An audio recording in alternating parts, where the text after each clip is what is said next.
রওনা হ। সরোজিনী মা প্রণাম করে বেরোচ্ছেন। আমি তখন জন্মাইনি, এই ঘটনাটা যখন ঘটছে আমি যেটা শুনেছি, সরোজিনী মাকে ঠাকুর বলছেন, তুই কি আমার এহেনে কিছু দেখতে পাইছিস? সরোজিনী মা তখন ঘটনাটা বলে বলছেন, কি দেখেছেন? এই বর্ণনাটা সরোজিনী মার মুখে আমি শুনেছি ঠাকুরের সামনে বসে। সরোজিনী মা তখন বলছেন যে আপনি যখন বললেন যাই, তো আমি আছি, আপনার বুকের এখান থেকে একটা আলো বাড়ায় গেল, সেই আলোটা দিয়ে আমি চলে গেলাম। আমি ঘরের মধ্যে ঢুকলাম অত দূরে, আর্ট গ্যালারি থেকে যখন বারান্দায় পা দিয়ে ঘরে ঢুকলাম, আপনি কত দূরে মনে হলো যেন পাশের থেকে করছেন। তুই পৌঁছাইছিস? আমি বললাম আগে হ্যাঁ। আস্তে আস্তে আস্তে আস্তে আলোটা নিভে গেল। ঠাকুর শুনলেন, সবাই শুনলো, আমরাও শুনলাম। শোনার পর ঠাকুর সঙ্গে সঙ্গে বলছে, যত সব আকাম্বা আজগুবি কথা কয়, ধুর। একটা কথাকেও তিনি আশ্রয় এবং প্রশ্রয় এবং স্বীকার করলেন না। তিনি পছন্দ করতেন বিজ্ঞান সিদ্ধ, বিজ্ঞান ঋদ্ধ বিষয়কে। আপনি কোর্টে গিয়ে যদি কোনো কথা বলেন, কোর্ট তাকে বিশ্বাস করবে না। আপনি কোনো সায়েন্টিস্টের কাছে, বিজ্ঞানীর কাছে যদি কোনো বিষয়কে উপস্থাপিত করেন, কোনো বিজ্ঞানী তাকে অ্যাকসেপ্ট এবং অ্যাপ্রিসিয়েট করবে না। আজকের এই প্রেক্ষাপটে দাঁড়িয়ে থেকে what is the significant necessity and যা বলা যায় যে তাৎপর্য কোথায়, ঠাকুর অনুকূল চন্দ্রের এই আলোকময় জ্যোতির্ময় জীবনের তাৎপর্য কোথায়? ঠাকুরের কাছে সমস্তিপুর থেকে ইংরেজি হেড অফ দ্য ডিপার্টমেন্ট, একজন নামটা ভুলে গেছি, তিনি এসছেন, বসে আছেন। আর বসে থেকে কথা বলতে বলতে তিনি এক সময় উঠে পড়লেন। উঠে পড়েই ঠাকুর তাকিয়ে বলছেন, আপনি উঠলেন নাকি? ঠাকুর সঙ্গে সঙ্গে তার দিকে তাকিয়ে বলছে, হ্যাঁ, এখানে বড্ড ব্যাকডেটেড কথা হচ্ছে, কিছু আপ টু ডেট কথা হলে শুনতাম। বড্ড ব্যাকডেটেড কথা হচ্ছে, কী হচ্ছে, দীক্ষা নেব কেন, দীক্ষার প্রয়োজন কী, দীক্ষার তাৎপর্য কী, গুরুর দরকার কী, এইসব কথাবার্তা আলোচনা হচ্ছিল। উনি উঠে পড়লেন মাঝখানে, হঠাৎ উঠে বললেন যে না, বড্ড ব্যাকডেটেড কথা হচ্ছে, কিছু আপ টু ডেট কথা হওয়ার পরে আমি শুনতাম। ঠাকুর ওই ইংরেজি হেড অফ দ্য ডিপার্টমেন্ট যিনি, তার দিকে তাকিয়ে, I was present the time, আমি ঠাকুরের দিকে তাকিয়ে দেখেছি, সমস্ত ইন্টেলেকচুয়াল জায়েন্ট যারা, তাদের দিকে তাকিয়ে দেখেছি, ইনস্ট্যান্ট আনসার করতে কেউ পারেনি। এক মুহূর্তে ইনস্ট্যান্ট আনসার করতে কেউ পারেনি। ঠাকুরের কথাটা শোনার পর ঠাকুর জিজ্ঞেস করলেন, আপনি যে এইমাত্র করলেন, উয়ের মানে কি? উনি বললেন, কি বললাম? এই যে আপনি করলেন না, হ্যাঁ আপ টু ডেট, হ্যাঁ উয়ের মানে কি? ব্যাস দাঁড়িয়ে গেছেন। আর একটা আনসার আমি ওখানে অনেক মানুষকে দেখেছি যারা সঙ্গে সঙ্গে তার ডেফিনেশন দিতে পারেননি। What is the definition of up to date? কয়েকটা সময় পার হয়ে যাওয়ার পর শ্রী ঠাকুর নিজেই বলছেন, আচ্ছা আপনি তো কলেজে পড়ান? বলছে আগে হ্যাঁ। আপনি যদি আগামীকাল ক্লাসে গিয়ে আপনার স্টুডেন্টদের বলেন আগামীকাল next day up to 5th chapter পর্যন্ত পড়ে আসবে, তার মানে কি অনলি 5th চ্যাপ্টার না 1 to 5th? প্রফেসর বললেন না, অফকোর্স 1 to 5th। ঠাকুর একটু হেসে বললেন, আমিও তো শালা তাই কই, একদম সৃষ্টি থেকে বর্তমান পর্যন্ত যেটা আনফোল্ড করা হয়েছে সেটাই তো মোস্ট আপ টু ডেট। আপনি কি কন? উনি বলেন, হ্যাঁ একদম তাই। তারপরেই বলেন, প্রফুল্ল একটু শোনাই দে না। দি মেসেজের first volume, the booming commotion of existence rolls like a flood বলে 9টা ভলিউম মেসেজ বইয়ের, এই 9টা ভলিউমের ফার্স্ট পার্ট থেকে প্রফুল্ল কুমার দাস শোনালেন। তারই বঙ্গানুবাদ করা চলার সাথী, এই চলার সাথী বইয়ের অব্যক্ত ক্ষুব্ধ সম্বেগে অব্যক্তের বুকে বলে সৃজন প্রগতি পরপর শুনিয়ে গেলেন। ভদ্রলোক শুনলেন, শোনার পর উঠে দাঁড়িয়ে ধুতির কোচাটাকে পকেটে গুছতে গুছতে বললেন, হ্যাঁ শুনলাম, কিন্তু আমার আন্ডারস্ট্যান্ডিংয়ের মধ্যে আসলো না। ঠাকুর আবার ঝুঁকে গিয়ে বললেন, আমি কই কি, আপনি আগে কারো আন্ডারস্ট্যান্ড করেন, আপনি আগে কারো আন্ডারস্ট্যান্ড করেন, আপনার আন্ডারস্ট্যান্ডিং নর্মাল হবে না। এখন এই উৎসবের সিগনিফিক্যান্ট হচ্ছে আমি ইন্ডিভিজুয়ালি পার্সোনালি আমি কার আন্ডারস্ট্যান্ড করে টোটাল ফেনোমেনা, এই যে সকাল থেকে উৎসব উদযাপিত হচ্ছে, আমি এগুলোকে গ্রহণ করছি, অর্জন করছি, আহরণ করছি, কোন স্ট্যান্ড পয়েন্ট থেকে, কোন আন্ডারে থেকে, কার আন্ডারে থেকে আমি একে গ্রহণ করছি। বলি কৃষ্ণ কেমন, যার মন যেমন, সূর্যের রং কেমন, বহু রঙের কাঁচে নিয়ে যদি আপনি রাখেন, যে রঙের কাজ সূর্যের আলো ঠিক সেই রঙেই কিন্তু প্রতিবিম্বিত হবে। জল এমনই একটি জিনিস, জলের মধ্যে যে কোনো কালারকে মিশিয়ে দেবেন, জল সেই কালারকে ধারণ এবং গ্রহণ করে সেই ব্যাপারই আমাদের সামনে প্রতিবিম্বিত করবে। প্রশ্ন হচ্ছে এই উৎসবের তাৎপর্য এবং প্রাসঙ্গিকতা কোথায়? আমি কথা শুরু করার আগেই আপনাদের কাছে বললাম, এই সবার জন্য অমলিন, অকৃত্রিম, অকপট প্রার্থনা নিবেদনের চেষ্টা করি। ঠিক এই শব্দটি যাকে শ্রী শ্রী ঠাকুর নারায়ণী কেরানি বলেছেন, এই শব্দটি শ্রী শ্রী ঠাকুর অনুকূল চন্দ্রকে সরাসরি জিজ্ঞেস করছেন প্রফুল্ল কুমার দাস। ঠাকুর, আমি অনেক যোগী, সাধক, মুনি, অনেক ঋষিকে আমি দেখেছি আমার জীবনে। উনি শ্রীরামকৃষ্ণ সমন্বয়াচার্য অবতার বরিষ্ঠায় শ্রী শ্রী রামকৃষ্ণের একদম প্রত্যক্ষ শিষ্য স্বামী শিবানন্দজি মহারাজ, যার সন্ন্যাস নাম হচ্ছে মহাপুরুষ মহারাজ, তার কাছ থেকে সরাসরি দীক্ষাপ্রাপ্ত ছিলেন।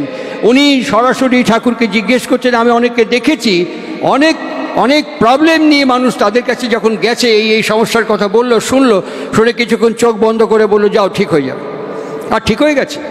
যখন বলেছে ঠিক হয়ে গেছে, কিন্তু আমরা with the disciple of Parampita Shri Shri Thakur, আমরা এরকম প্রচুর মানুষের জন্য প্রেয়ার করেছি, আমরা অসংখ্য মানুষের জন্য প্রার্থনা করেছি, কিন্তু আমাদের প্রার্থনা সবসময় সঠিক হয় না, আমাদের প্রার্থনা সবসময় কার্যকরী হয় না। What is the cause and root? এটা একটু বলবেন। ঠাকুর একটা শব্দ উচ্চারণ করেছিলেন, ছোট্ট একটা শব্দ, সেই শব্দটা হচ্ছে তোদের প্রার্থনা কনসেন্ট্রেটলি হয় না। ঠিক এই শব্দটি ব্যবহার করে বলেছিলেন তোদের প্রার্থনা কনসেন্ট্রেটলি হয় না। আর এই কনসেন্ট্রিকলি যে হয় না, এটার জন্য আজকে ঠাকুর অনুকূল চন্দ্রের কথা প্রমাণসহ, আজকে ঠাকুর অনুকূল চন্দ্রের কথা বিজ্ঞানের সমর্থন সহ, আজকে ঠাকুর অনুকূল চন্দ্রের কথা বর্তমান বিশ্বের লেটেস্ট আল্ট্রা জার্নাল সহ আজকে আমাদের মার্গ উন্মোচন প্রয়োজন।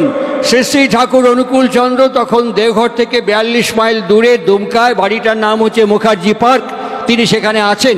সেখানে দুমকা কোর্টের বিশিষ্ট বরেণ্য ব্যবহারজীবী যারা, তারা ঠাকুরকে ঘিরে আছেন।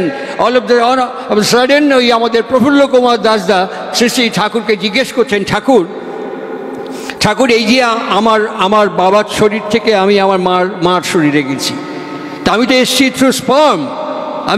থ্রু স্পার্ম, তা আমার জন্মানোর সঙ্গে অসংখ্য স্পার্ম ছিল যা মার ওভারসা থেকে মিলিত হওয়ার জন্য ছুটেছে। আচ্ছা ঠাকুর, এই প্রত্যেকটা স্পার্ম কি সেম চার্জ, সেম ইন্টারেস্ট? প্রত্যেকটা স্পার্মের ইন্টারেস্ট এবং চার্জ মানে ভর এবং ওজন এ কি সেম? আমি আশ্চর্য হয়ে যাই যে কথা, যে বিষয় দীর্ঘদিন গবেষণাগারে বিভিন্ন যান্ত্রিক প্রাযুক্তিক প্রাচুর্যের মধ্য দিয়ে অন্বেষক, গবেষক, বিজ্ঞানীবৃন্দ আমাদের কাছে উন্মোচন করছেন। মুখার্জি পার্কে দুমকায় আকাশের নিচে মাটির ওপরে বসে তিনি গল্প করতে করতে তিনি একেবারে টুইঙ্কেল অফ অ্যান আই মুহূর্তের মধ্যে উত্তর দিয়ে বলছেন না। Prafulla Kumar Das MA pass. প্রফুল্ল কুমার দাসের বন্ধুকে জানেন? শ্রী রামকৃষ্ণ মঠ মিশনের এই গোলপার্কের কালচারাল অ্যাসোসিয়েশন আছে, কালচারাল ইনস্টিটিউশন আছে, রামকৃষ্ণ মঠ মিশন, তার যিনি সভাপতি সম্পাদক ছিলেন স্বামী লোকেশ্বরানন্দজি মহারাজ। প্রফুল্ল কুমার দাসের বন্ধুকে জানেন? আমাদের ভারতবর্ষের অন্যতম নোবেল লরিয়েট ডক্টর অমর্ত্য সেনের মা অমিতা সেন। প্রফুল্ল দাসের বন্ধুকে জানেন? প্রফুল্ল দাসের বন্ধু হচ্ছে ভারতবর্ষের অন্যতম অর্থনীতিবিদ অম্লান দত্ত এবং ভবতোষ দত্ত। কোন পেরিফেরিতে মেলামেশা ঘোরাফেরা! আমি প্রফুল্ল কুমার দাসকে শান্তিনিকেতনের বিশ্বভারতীতে বহুবার দেখেছি, অনায়াস যাতায়াত যে কোনো জায়গায়, উপাচার্য থেকে করণিক পর্যন্ত। এই এমনতর প্রফুল্ল কুমার দাসের এত আহরণ, এত অর্জন নিয়ে তিনি বিস্মিত হয়ে অনুকূল চন্দ্রের দিকে তাকিয়ে আছেন। ঠাকুর প্রত্যয়ের সাথে বলছেন না, প্রত্যেকটা স্পার্ম আলাদা আলাদা, প্রত্যেকটা স্পার্মের চার্জ আলাদা, প্রত্যেকটা স্পার্মের ইন্টারেস্ট আলাদা, প্রত্যেকটা স্পার্মের গ্রহণ এবং অর্জন ক্ষমতা আলাদা। ঠিক সাইমালটেনিয়াসলি ওভার ভেতরে মায়ের শরীরে, আমার মায়ের শরীরে ওভার ভেতরে যার সাথে যার সিমিলারিটি হচ্ছে, সে তাকে অ্যাকসেপ্ট এবং অ্যাপ্রিসিয়েট করে নিচ্ছে। এই হচ্ছে আমার পৃথিবীতে আগমন অবতরণ এবং এই পদার্পণের প্রথম সিঁড়ি। আমি এইভাবে পৃথিবীতে নেমে এসেছি, এইভাবে আমার বাবা আমার মার ভেতর থেকে আমি এইভাবে পৃথিবীতে নেমে এসেছি। How can you expect from Pralay Majumdar? অসংখ্য ত্রুটি, অসংখ্য ভুল, অসংখ্য ফাঁক, অসংখ্য গলদ আমার ভেতরে নিয়ে আমার বাবা সে সময় জানতেন না what is the science, what is the significant of marriage. আমার বাবা গোবর মজুমদার জানতেন না what is the necessity of marriage. আমার মা রেবা মজুমদার জানতেন না what is the significant, what is the necessity of eugenic. প্রজনন কাকে বলে, বিবাহ কাকে বলে, এটি আমার বাবা এবং আমার মা জানতেন না। আমার গুরুদেব শ্রী শ্রী ঠাকুর অনুকূল চন্দ্রের সান্নিধ্যে থেকে শুনছি একটা জীবন জন্মগ্রহণ করে তার জন্মের 20 বছর আগে থেকে। কিভাবে, কেমন করে আসে, কিভাবে জন্মগ্রহণ করে, ছোট্ট একটি বাণীর মধ্যে তিনি বলছেন, অভ্যাস ব্যবহার যেমনতর, অভ্যাস ব্যবহার যেমনতর। বায়োল্যাটারাল বলছেন, একটা বলছেন শিক্ষাও জানিস তেমনতর, আর একটা দিকে বলছেন সন্তানও পাবি তেমনতর। তাহলে আমি প্রলয় মজুমদার, আমি বাবা হচ্ছি, আমি প্রলয় মজুমদার, আমি বাবা হচ্ছি, আমার মিসেস মা হচ্ছে আমার দীর্ঘদিনের ক্রোনোলজিক্যাল হ্যাবিট, আমার দীর্ঘদিনের ক্রমবাহিক চরিত্র, ব্যবহার, আচরণ, অভ্যাস, বাক্য, কর্ম, আচরণ, চরিত্র। এবং আমার স্ত্রীর যে বাক্য, ব্যবহার, আচরণ, চরিত্র যখন অ্যাসিমিলেট করছে, যখন কেউ জন্মালো সে যদি দুষ্কৃতকারী হয় আপনি কাকে দোষ দেবেন?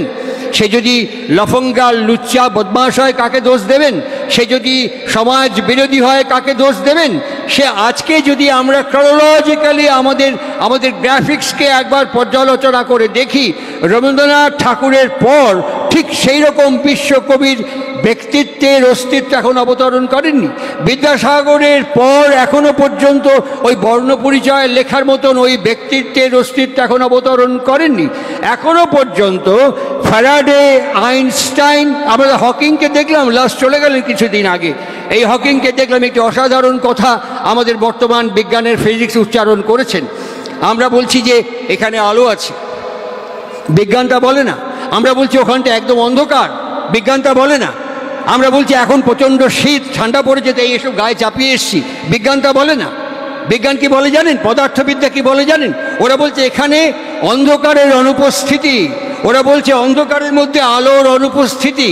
এখানে বলছে আমার যে এত শীত করছে, ঠান্ডা লাগছে, এখানে তাপের অনুপস্থিতি।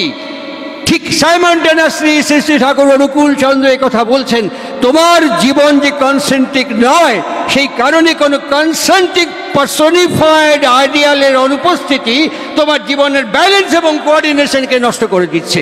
কোনো পার্সনিফাইড লিভিং আইডিয়াল তোমার সামনে না থাকাতে, those are all abstract ideal. তুমি তোমার ইচ্ছে মতো নুরখ হয়ে গোবিন্দায় নম বলে যা ইচ্ছে তাই করবে তুমি, তা কিন্তু চলবে না।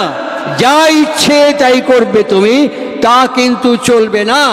ভালো ছাড়া মন্দ করলে পরিস্থিতি ছাড়বে না। এই বিপন্নতার মধ্যে আমরা বিপন্ন পাড়ায় পরম প্রেমময় শ্রী শ্রী ঠাকুর অনুকূল চন্দ্রের আলোকময় জীবনকে অবলম্বন করে মার্গ উন্মোচনের দিকে এগোচ্ছি। খুব সংক্ষেপে আমার উপসংহারে ফিরব আমি। তার মাধুর্যমণ্ডিত জীবন, পাশাপাশি দুটো চিত্র। আগেরটা বলেনি, এটা আমার কথা নয়, এটা আমি এই লিলুয়াতেও কিছুক্ষণ আগে বলে আসলাম, বা কলোরা বা ডোমজুড়ে এর আগেও বলে থাকতে পারি। এটা রিপিটেডলি হয়তো শুনে থাকতে পারেন, বা আমার কথা যারা এই দেবাশিসের বাবা কার্তিক এরা যারা পরিবেশন করেন হয়তো এদের চ্যানেলেও দেখে থাকতে পারেন। তা হোক, আমি আবার রিপিট করছি কথাটা, যদি শুনেও থাকেন আবার রিপিট করছি। এটা সঞ্জীব চট্টোপাধ্যায়ের কথা, আমি জাস্ট আপনাদের কাছে পরিবেশন করছি মাত্র। সঞ্জীববাবু লিখছেন যে একটি ভদ্রলোক বিয়ে করেছেন, তার মা আছে এবং তার স্ত্রীকে নিয়ে এসছেন। আসার পরে মা, বিয়ের আগে পর্যন্ত মা একটু গুড়াকু মাসতো, মা একটু পান দোক্তা সব খেত। আর প্রত্যেক দিন ছেলে যখন অফিসে বেরোতো মাকে জিজ্ঞেস করতো, মা তোমার দোক্তা আছে, তোমার গুড়াকু আছে, তোমার পান আছে, সুপারি আছে, বারবার জিজ্ঞেস করতো। তা মা বলতো হ্যাঁ, আর প্রত্যেক দিন জিজ্ঞেস করতো, প্রত্যেক দিন বলার সঙ্গে সঙ্গে নিয়ে এসে হাজির করতো। আর ঠিক বিয়ের বেশ কিছুদিন পার হয়ে যাওয়ার পর, এখন বাড়িগুলো তো খুব সুন্দর, ফ্যান্টাস্টিক ডিজাইন। আগেকার মতো বাড়িঘর তো এখন আর দেখতে পাওয়া যায় না। একটা ঘুরেই বিশাল একটা ডাইনিং ডাইনিংয়ের মতন একটা লাউঞ্জ, তার উপর থেকে দোতলায় উঠে যাওয়ার মতো একটা স্টেয়ার, একটা ওপরে একটা ব্যালকনি, তারপর সে ঘর। নিচের ঘরে সবসময় বাপ মা ঠাঁই হয়, সুতরাং বাপ মা ওই নিচের ঘরই থাকছে।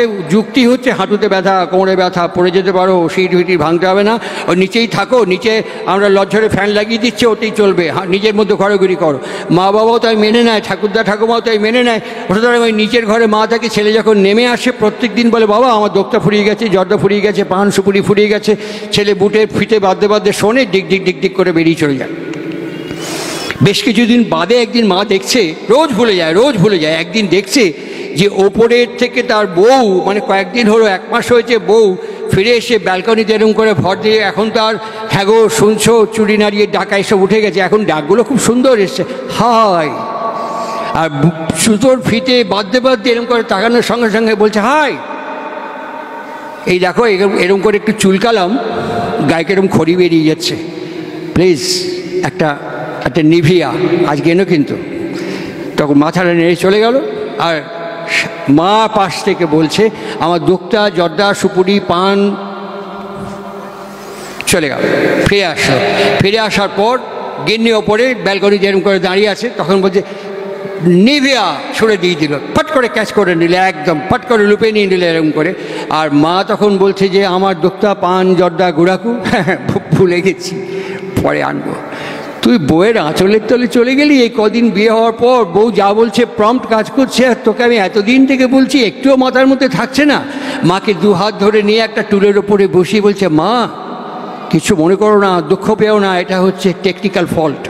আরে বাবা, কেবল ফল্ট জানি, টেলিফোন খারাপ হয়, ইলেকট্রিক খারাপ হয়, কেবল ফল্ট হয়, টেকনিক্যাল ফল্ট আবার কি? বলছে, টেকনিক্যাল ফল্ট কি জানো? আমি যখন বেরোই তখন তুমি আমাকে কানে কানে পুটু পুটু করে বলো, প্যারালাল এখান দিয়ে ঢোকে, এখান দিয়ে ফাঁস করে হাওয়ায় মিলিয়ে যায়। আর তোমার বৌমা কিরম বলে জানো? আমি যখন শুই প্রত্যেক দিন, সারাদিনের ধকলের পর ক্লান্ত হয়ে শুই, তখন আমার বউ এরকম করে গুঁতো মেরে বলে, তুমি যে খাটটায় শুয়েছেন এটা আমার বাবার দেওয়া, তোমার বিয়ের সময় বউ ভাতে যে খরচা করেছেন ওটা আমার বাবার দেওয়া, তুমি যে দিক দিক দিক দিক করে যাও না, ওটা আমার বাবার কিনে দেওয়া।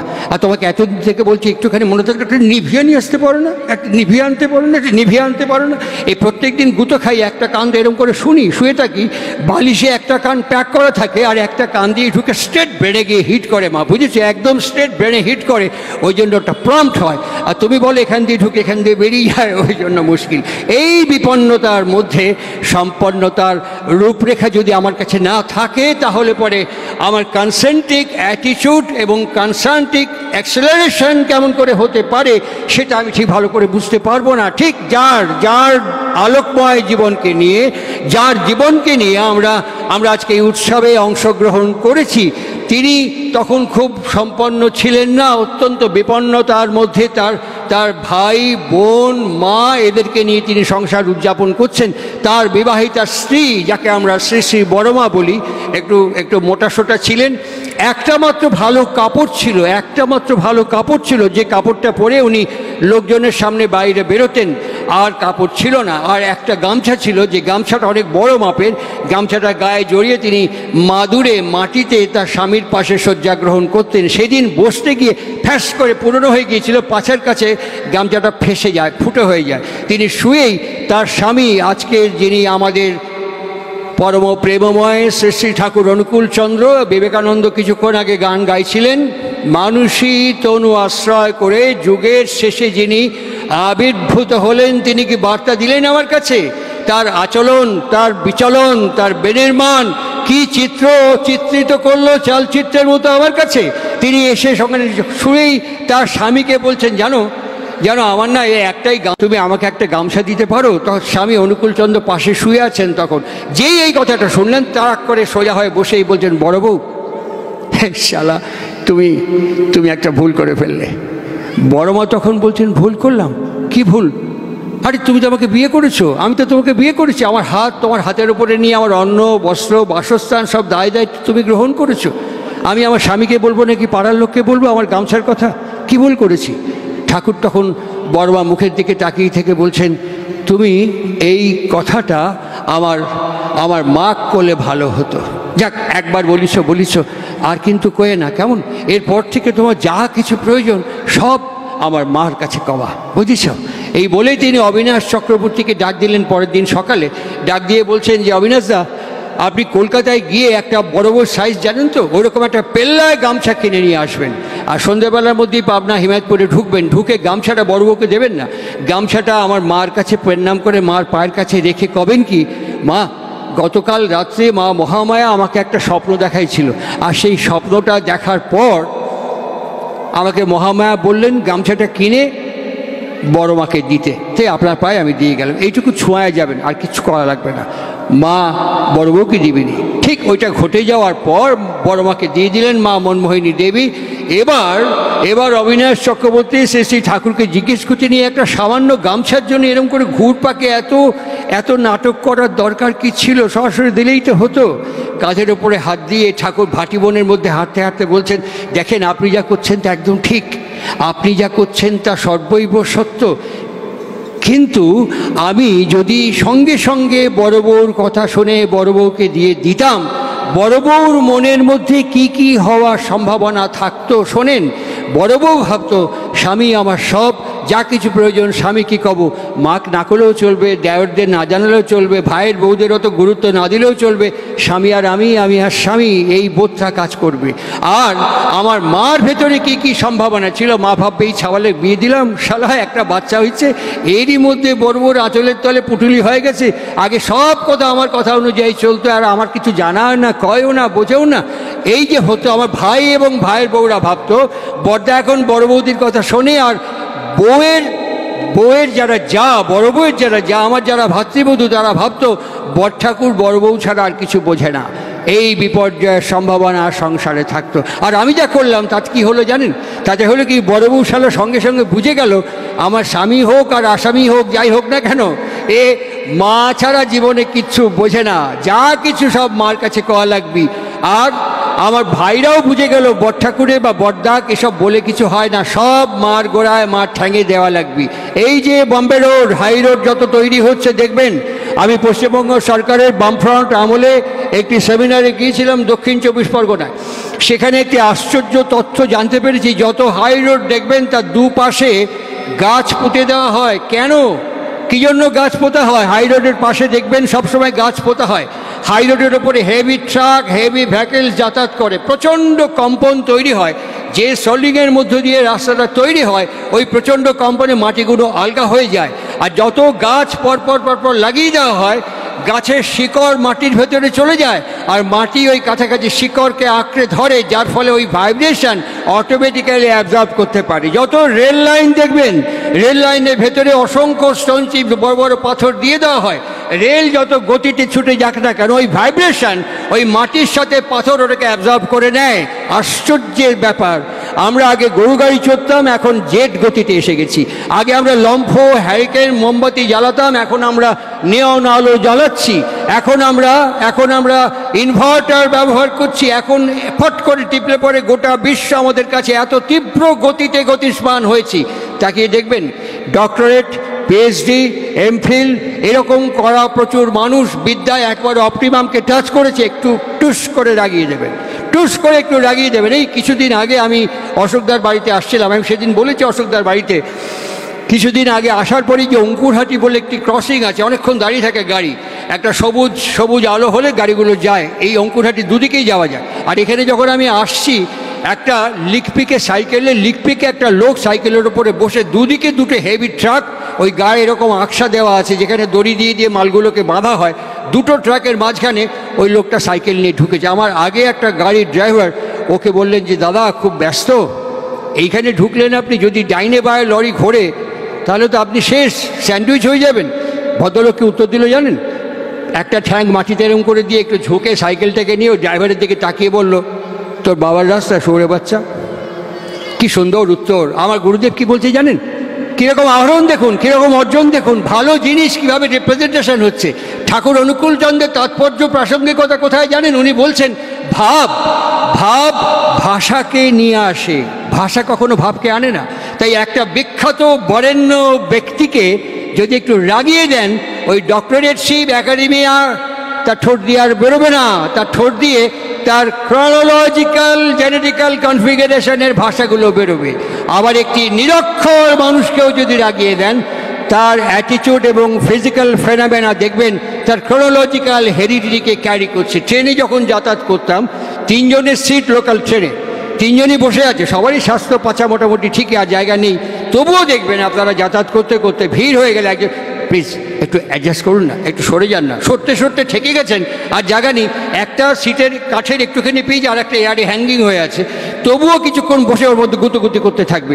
আমাকে একদিন এরকম বলেছিল, প্লিজ একটু অ্যাডজাস্ট করুন না। আমি বললাম আপনি বসুন, আমি আমার হাঁটুতে কোমরে এখনও জোর আছে, আমি দাঁড়িয়ে যেতে পারবো, আপনি বসুন। তখন বলছে যে অ্যাটিটিউড ইজ এভরিথিং। আমি বললাম না, এরপরে একটু লেজ আছে, একটু লেজ আছে। Attitude comes from heredity. আমার গুরুদেব শ্রী শ্রী ঠাকুর অনুকূল চন্দ্র বলছেন অ্যাটিটিউড ইজ এভরিথিং নয়। অ্যাটিটিউড কোত্থেকে আসে? Attitude comes from heredity, and heredity is a depend upon a good compatible marriage and good eugenic. যেখান থেকে আমরা হাঁটা শুরু করেছিলাম, আমাদের গন্তব্যের কাছাকাছি চলে আসছি। দীক্ষা তাৎপর্য, উৎসবের তাৎপর্য, এই সাধারণ সভার তাৎপর্য, শ্রী শ্রী ঠাকুর অনুকূল চন্দ্রের প্রাসঙ্গিক প্রয়োজনীয়তার অপরিহার্যতা কোথায়, কেমন, আমরা এইখানে এসে আমরা আমাদের কনসেন্ট্রেসিটিকে রাখতে পারি না। যখনই আমার সিকোয়েন্স, আমার সিচুয়েশন, আমার সার্কামস্টেন্সেস কোনো রকম ডিস্টার্ব হয়, অসুবিধাগ্রস্ত পড়ি, তখন আমি আমার ব্যালেন্সটা হারিয়ে ফেলি, তখন আমি আমার নিয়ন্ত্রণকে হারিয়ে ফেলি। দেখবেন যত জেট গতি সম্পন্ন যানবাহন তত নিয়ন্ত্রণ ক্ষমতা বেশি। আমরা জীবনে অনেক দূর এগিয়েছি, নিয়ন্ত্রণ করতে শিখিনি। নিয়ন্ত্রণ কি করে শেখা যায়? নিয়ন্ত্রণ কেমন করে হয়? নিয়ন্ত্রণ করবার মাপকাঠি, পদ্ধতি, প্রক্রিয়া কি? শ্রী শ্রী ঠাকুর অনুকূল চন্দ্র বলছেন ফার্স্ট ইনিশিয়েশন। আমরা সবাই দীক্ষিত, অনুকূল ঠাকুরের দীক্ষা না নিলেও সবাই দীক্ষিত। কেন বলছি জানেন? দীক্ষা কথাটা আপনারা ডিকশনারি দেখবেন, দয় দীর্ঘই ক্ষীয় হসন্ত। দিক মানে হচ্ছে ইন্ট্রোডিউস করা, দিক মানে হচ্ছে ইম্পোর্ট করা, দিক মানে হচ্ছে ডেমনস্ট্রেট করা। আমার ছেলে যখন এইটুকু হলো, তখন আমরা প্লে স্কুলে দিয়ে দিলাম, কিন্ডারে দিয়ে দিলাম, ছোট্ট অবস্থায় দিয়ে দিলাম। কেন? ওই মুখস্থ করার জন্য, অভ্যাস ঠিক করার জন্য, হ্যাবিট ঠিক করার জন্য, বিহেভিয়ার ঠিক করার জন্য ওই দীক্ষা দিয়ে দিলাম স্কুলে ভেতরে দিয়ে। তাই জন্য বলা হয় শিক্ষক একজন আচার্য, শিক্ষকও একজন আচার্য বলে দেওয়া হয়, আমরা পাঠিয়ে দিলাম তার কাছে। কিন্তু বিং এ প্যারেন্টস, বাবা হিসেবে, মা হিসেবে, আমি কিন্তু একদিনের জন্যও বললাম না আমার পরিবারে, এই বাবাকে প্রণাম করো, এই তোমার মাকে প্রণাম করো। যেই খালি হাতে প্রণাম করতে যাচ্ছে, না না খালি হাতে করছো কেন? তাহলে তোমার যদি পেন দরকার হয় আমাকে বলো, তোমার যদি খাতা কাগজ বই দরকার হয় মাকে বলো, তোমার খিদে পেলে মাকে বলো, তোমার ঘুম পেলে মাকে বলো, তোমার শরীর খারাপ হলে মাকে বলো। এটা বলে কে? তোমার ব্রেন। এটা বলে কে? রিপ্রেজেন্ট করে কে? তোমার ব্রেন। তিনি 1935 সালে ওই অখ্যাত পাবনার প্রত্যন্ত পটভূমিতে সর্বভারতীয় এবং আন্তর্জাতিক ঋত্বিক সংঘের প্রতিষ্ঠা করলেন। 1935 সালে ইস্ট ইন্ডিয়া কোম্পানির কাছ থেকে ব্রিটিশ পার্লামেন্টে ভারতবর্ষের শাসনভার গ্রহণ করলো। আর সেই 1935 সালে শ্রী শ্রী ঠাকুর অনুকূল চন্দ্র সর্বভারতীয় এবং আন্তর্জাতিক ঋত্বিক সংঘের প্রতিষ্ঠা করলেন। ইন দ্য ইয়ার 1939, এই 1939 সালে আমাদের ভারতবর্ষের যিনি দায়িত্বে ছিলেন, নামটা রিকল করতে পারছি না, তিনি সেই সময় একটা চিঠি লিখেছিলেন ব্রিটিশ গভর্নমেন্টকে যে ডিভাইড অ্যান্ড রুল, এইভাবেই হিন্দু এবং মুসলমানের মধ্যে ডিভাইড করে ভারতবর্ষকে শাসন করতে হবে। কেননা রোম পারেনি দীর্ঘদিন বিশ্বকে শাসন করতে, ব্রিটিশও ভারতবর্ষকে দীর্ঘদিন শাসন করতে পারবে না, একে ডিভাইড এবং রুল করতে হবে। 1939-এ এই চিঠিটি পাঠানো হয় ব্রিটিশ পার্লামেন্টে। 1939 সালে ঠাকুর প্রবর্তন করলেন যাজক, অধ্যর্য, সহপ্রতিঋত্বিক, প্রতিঋত্বিক এবং ঋত্বিক। আজকে ভাবতে হবে ঠাকুরের বিনির্মাণ, ঠাকুরের পরিকাঠামো কেমন ছিল। ঠাকুর অনুকূল চন্দ্র এই উৎসবের আয়োজন করলেন, এই যে আমরা উৎসব করছি, এই প্রকাশ্য সমাবেশ প্রথম যশোরের মাটিতে 1944 সালে ডাক্তার সুবোধদার ব্যবস্থায় এই প্রথম ডক্টর সুবোধ সেনের ব্যবস্থায় প্রথম 1944 সালে এই সৎসঙ্গে প্রকাশ্য উৎসব হলো। আপনারা অবাক হয়ে যাবেন যে সেই উৎসবে 1.5 লক্ষের কাছাকাছি জনসমাবেশ ঘটেছিল। 1.5 লক্ষের কাছাকাছি জনসমাবেশ ঘটেছিল। আর সেই 1.5 লক্ষ জনসমাবেশ দেখে পরাধীন ভারতবর্ষের পলিটিক্যাল লিডার্সরা ওয়ান আফটার অ্যানাদার ঠাকুর অনুকূল চন্দ্রের কাছে আসতে শুরু করেছিল। ডাক্তার তপন দাস যে তথ্য আমাদের কাছে দিয়ে শুরু করলো, তার পরবর্তীকালে আসতে শুরু করেছিল তারা একের পর এক ঠাকুর অনুকূল চন্দ্রের কাছে। ভারতবর্ষের লোকসভার প্রাক্তন স্পিকার সিপিএম পার্টি ছিলেন সোমনাথ চট্টোপাধ্যায়, যে প্রফাউন্ড ব্যারিস্টার। তার বাবা ব্যারিস্টার নির্মল চট্টোপাধ্যায়, বর্তমান ভারতীয় জনতা পার্টির প্রতিষ্ঠাতা শ্রদ্ধেয় শ্যামাচরণ মুখোপাধ্যায়, এরা ঠাকুর অনুকূল চন্দ্রের কাছে গিয়ে হাজির হয়েছিলেন এবং সেই সময় শ্রী শ্রী ঠাকুর অনুকূল চন্দ্র তাদেরকে বলেছিলেন যে দেশটা ভাগ হবে আদমশুমারির ভিত্তিতে, আপনারা আপনাদের একটা প্রতিবিধান এবং ব্যবস্থা করুন। অত্যন্ত বিনীত প্রত্যাখ্যান, সৌজন্যমূলক প্রত্যাখ্যান করে ওরা প্রত্যাবর্তন করেছিলেন।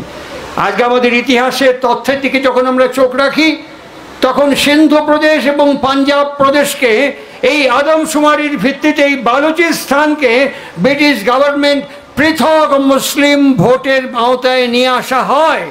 আমরা কখনো তুলনামূলক বিশ্লেষণ করে ইতিহাসের অন্বেষণ করিনি।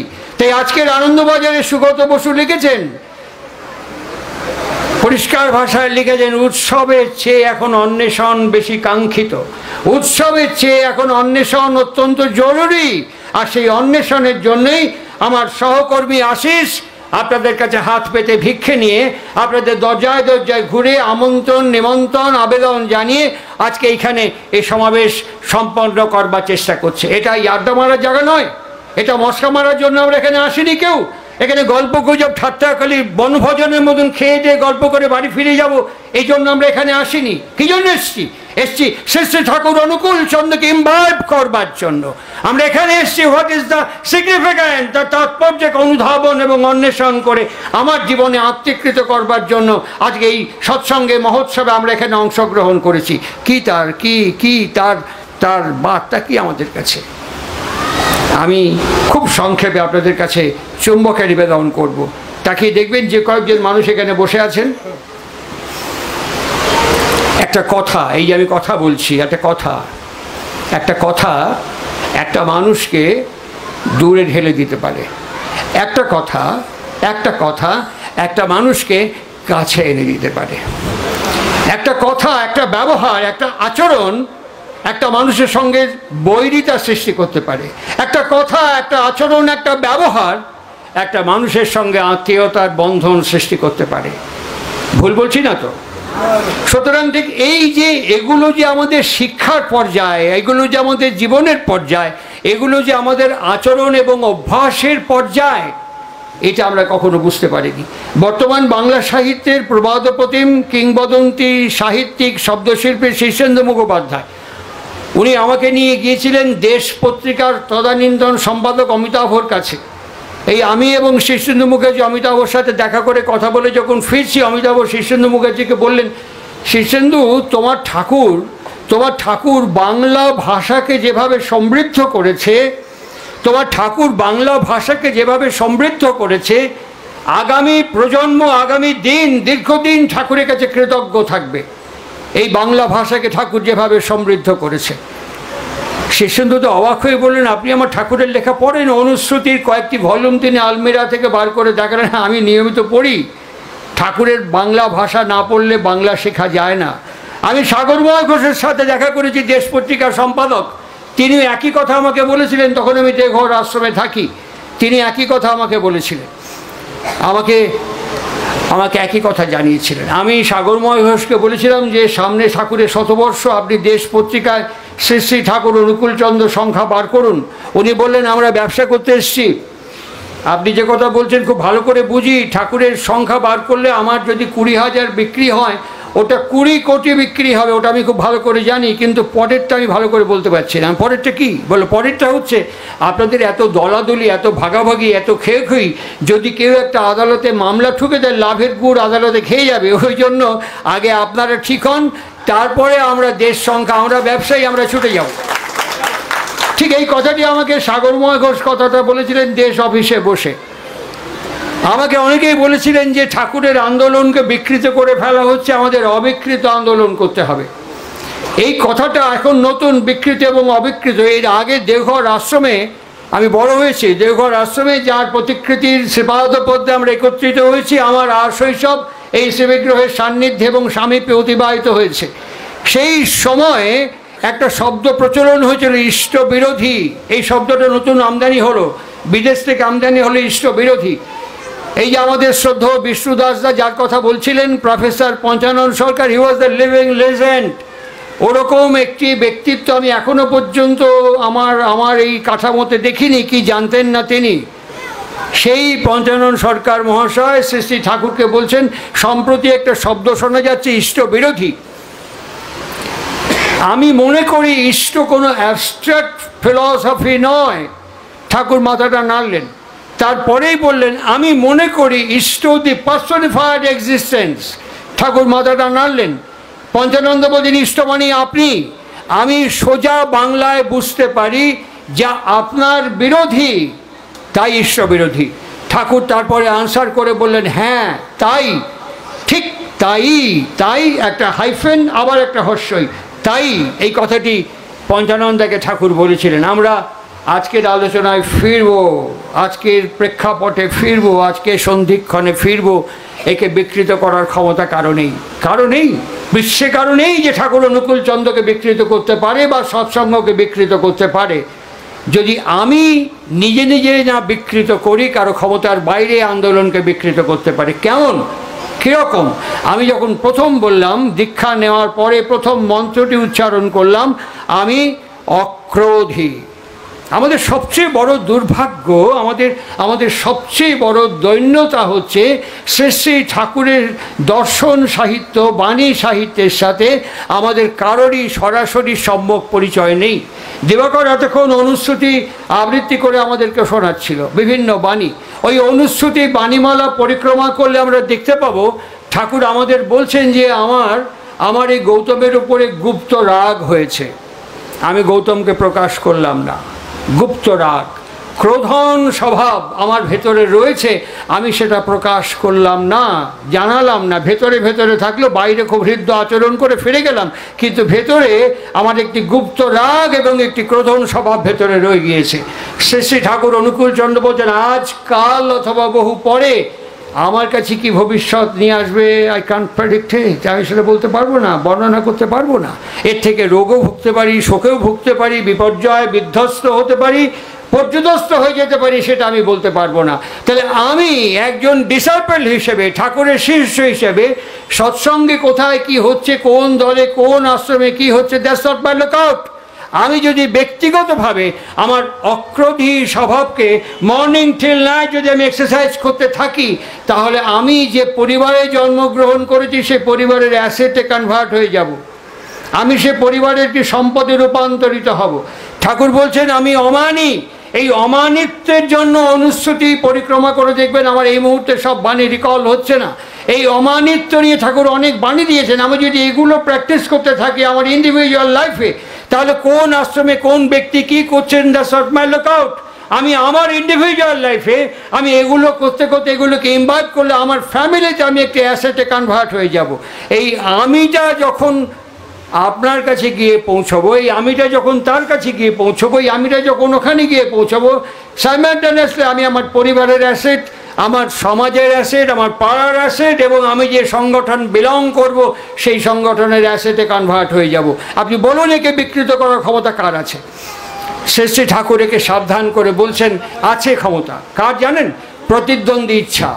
আছে ক্ষমতা কার জানেন? আমার ভেতরের প্রতিদ্বন্দ্বী ইচ্ছার ক্ষমতা। পুণ্যপুঁথির মধ্যে তিনি বারবার আঙুল দিয়ে দেখিয়েছেন, তোর ইচ্ছার তার ইচ্ছার প্রতিদ্বন্দ্বী হোস না। এই প্রতিদ্বন্দ্বী ইচ্ছাকে মুসলমানরা শয়তান বলে চিহ্নিত করেছেন, খ্রিস্টিয়ানরা শয়তান বলে চিহ্নিত করেছেন। এবং শয়তানকে যখন ঢিল মারা হয় কাবা শরীফে গিয়ে, ওই শয়তানকে ঢিল মেরে ওই প্রতিদ্বন্দ্বী ইচ্ছাকে আহত করে অবরুদ্ধ করবার চেষ্টা করে। আর শ্রী শ্রী ঠাকুর অনুকূল চন্দ্র আমাদের যোগ অভ্যাস দিয়েছেন, জপ এবং ধ্যানের মধ্য দিয়ে যোগ অভ্যাস দিয়েছেন। ফিরবো ওর লীলায়িত, ওর মাধুর্যমণ্ডিত জীবনে ফিরবো। ওর কনিষ্ঠ আত্মজ পূজ্যপদ কাজলদা, 1949-এ দীক্ষা নিলেন জ্যোতি আশ্রমে বসে অক্টোবর মাসে। দীক্ষা নেওয়ার পর তিনি একদিন দেখছেন শ্রী শ্রী ঠাকুর দীক্ষা দিয়েছেন নিজে। দীক্ষা দেওয়ার পর ধুতির যে আঁচলটা, ওই যে কোমরে বাঁধা আছে, ওই ধুতির আঁচলটা মাথায় দিয়ে সম্পূর্ণ শরীরটা ঢেকে উনি খাটের চৌকির ওপরে বসে ধ্যান করছে। কাজলদাটা দেখার পর ঠাকুরকে জিজ্ঞেস করলেন, বাবা বাবা তুমি আমাকে বলেছো পরমপিতার ধ্যান করতে, আমি তো পরমপিতার ধ্যান করি, আমার পরমপিতা তুমি, তুমি যে ধ্যান করছো তোমার পরমপিতাকে, তোমার পরমপিতাকে। ঠাকুর তার আনসার দিয়ে বলছেন, তোমার যে পরমপিতা আমারও সেই পরমপিতা। না না, আমার পরমপিতা তো তুমি, তোমার পরমপিতাকে। আবার একই আনসার দিলেন। বারবার বলতে বলতে বললেন, তাহলে বাবা তুমি কি নিজেই তোমার ধ্যান তুমি নিজেই করো? ঠাকুর আর কোনো উত্তর দেননি, অন্য প্রসঙ্গে ফিরে গেছেন, আর কোনো আনসার দেননি। ঠিক এইরকমভাবে তিনি কখনো কখনো ধরা দিয়েছেন, কখনো কখনো তিনি আবির্ভূত হয়েছেন। আমার খুব মনে আছে, পাটনা হাইকোর্টের চিফ জাস্টিস ছিলেন প্রফুল্ল কুমার ব্যানার্জি। তখন আমরা দেওঘরে অক্ষয় স্মৃতি বাড়িতে থাকি। আমি আমার এই কানে, আমার এই চোখে একবার শুনেছি তার শ্রীমুখে নিজস্ব পরিচয়, একবার শুনেছি। তখন আমি অক্ষয় স্মৃতি বাড়িতে থেকে হাউজার ম্যান্ডার বাড়িতে, হঠাৎ রাত্রি 12টা নাগাদ বিশু মুখোপাধ্যায় দা এবং প্রফুল্ল ব্যানার্জি দা এসে হাজির হয়ে তিনি বললেন, ঠাকুর আপনাকে ডাকছেন আমার বাবাকে। আমিও বায়না করে তার সাথে গেলাম, গিয়ে দেখি ঠাকুর বসে আছেন পার্লারে। একটা নীল টেবিল ল্যাম্প মাটির দিকে দেওয়া, তার নীলাভ আবাটা ঠাকুরের মুখে, একটা তাকিয়া বালিশ কোলের ওপরে এরকম করে থুতনিতে হাত দেওয়া আছে। বাবা জিজ্ঞেস করেন, আপনি আমাকে ডাকিছেন? বললো, হ্যাঁ। এই কথাবার্তা হলো, আমি খুব চুম্বকে যাচ্ছি। তারপরেই তিনি বললেন, ঘুম হলো না আপনার? ঠাকুর সঙ্গে সঙ্গে বললেন, ঘুমাবো কি, প্রথম শব্দ। তারপরে একটু সোজা হলেন, ঘুমাবো কি? তারপরে নাদের মতন গম গম করে উঠলো, জোরে বললেন, ঘুমাবো কি? আমার বাবা জিজ্ঞেস করলেন, ঘুমান না তো কী করেন? ঠাকুর বললেন, পুরুষোত্তম চির অতন্দ্র। এই যে শব্দটি বললেন, এই শব্দটি নাদের মতন গম গম গম গম করতে লাগলো সমস্ত ঘরের মধ্যে।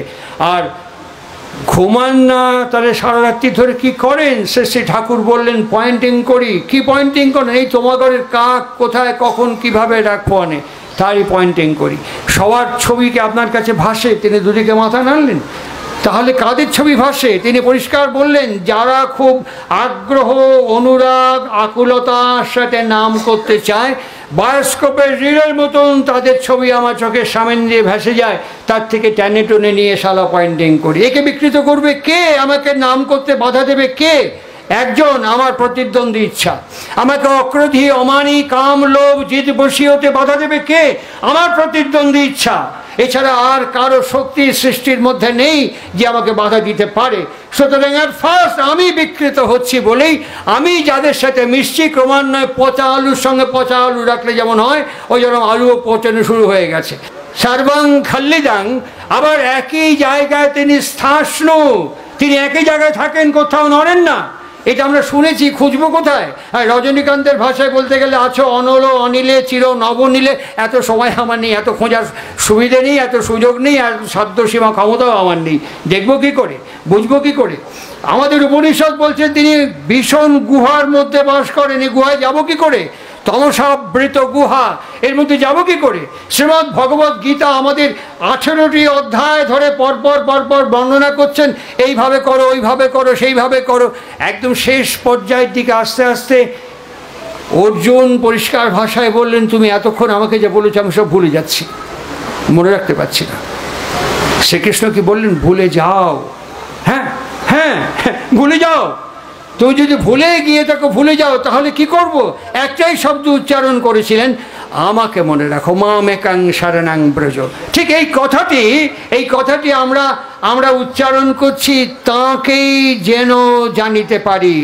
উপনিষদের মন্ত্র, পবিত্র আহ্বানী মন্ত্রের মধ্যে সংগঠিত করলেন শ্রী ঠাকুর সম্ভবত 1940 সাল নাগাদ, 39-40 সাল নাগাদ সম্ভবত প্রফুল্ল কুমার দাসদা লিখেছিলেন। আর যখন প্রফুল্ল দাস সাথে দেওঘরে আমার দেখা, আমি বললাম, আপনি তো আহ্বানী মন্ত্র লিখেছেন, যখন ডিকটেশন দিচ্ছেন তখন তার ফিজিক্যাল ফেনোমেনা কেমন ছিল?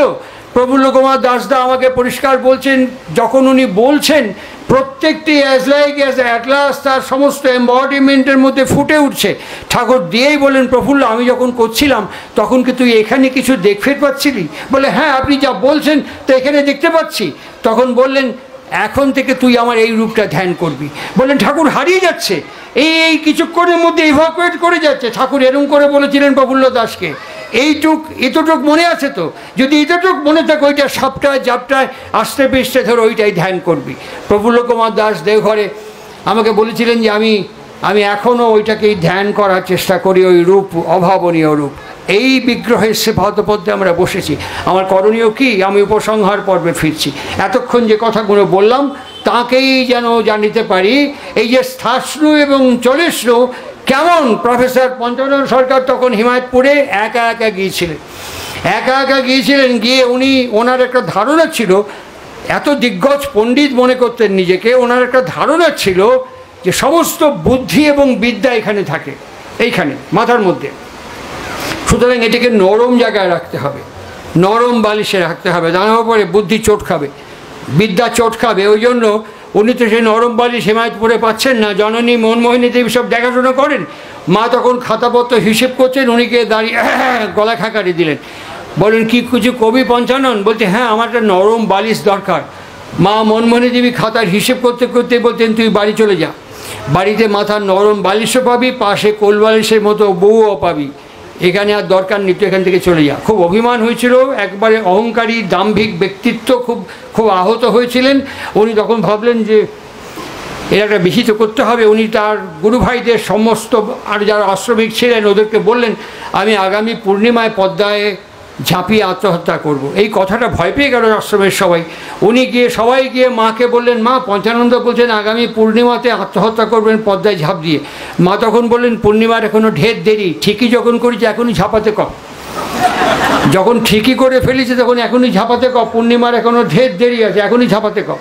তখন তিনি বললেন এই ভয় দেখিয়েও কোনো লাভ হলো না। উনি সৎসঙ্গ আর্ট গ্যালারিতে ঠাকুর বসে আছেন, সেইখানে যখন উনি আসছেন হিয়ারিং রেঞ্জের মধ্যে ঠাকুর তখন বলছেন একদম নরম বালিশ, বুঝেছিস, একদম নরম বালিশ, মাথা দিলেই যেন টুক করে ডুবে যায়। পঞ্চানন সরকার এই না হলে অন্তর্যামী পরমপিতা, হ্যাঁ এই ঠিক বুঝতে পেরেছে, মা তো পরমপিতা না, ঠিক বুঝতে পেরেছে একদম নরম বালিশ, ঠিক বলেছে।